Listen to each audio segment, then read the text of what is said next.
উল ফিতরের সময়ও আপনারা জানেন নরসিংদী জেলার প্রতিটি উপজেলায় আমরা গিয়ে স্বয়ং আমি নিজে প্রত্যেকটা জায়গায় গিয়ে আমাদের গরিব অসহায় প্রান্তিক মানুষজন যারা একটু কষ্টে আছে তাদের পাশে থাকার প্রচেষ্টা হিসেবে মাননীয় প্রধানমন্ত্রীর পক্ষ থেকে আমরা কিছু ঈদ উপহার দিয়েছিলাম।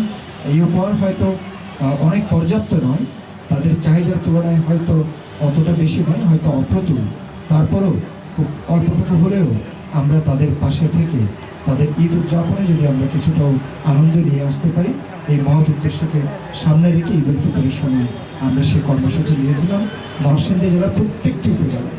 এইবারও ঈদ উল আজহার সময় আপনারা জানেন আগামী 17-তে 6 দিন পরে আমাদের কোরবানির ঈদ হবে।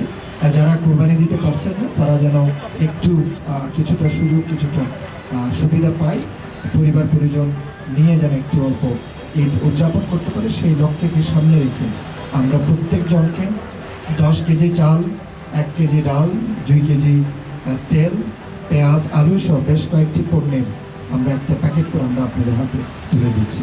আজকে এই নরসিংদী সদর উপজেলার 500টি পরিবারের কাছে এই ঈদ উপহারটি বিতরণ করা হচ্ছে। আগামী পরশুদিন রায়পুর উপজেলা, বেলাবু উপজেলা, শিবপুর উপজেলা, মনোহরদী উপজেলা সহ প্রত্যেকটি উপজেলায়, নরসিংদী জেলার প্রতিটি উপজেলায় এই ঈদ উপহারটুকু বিতরণ করা হবে।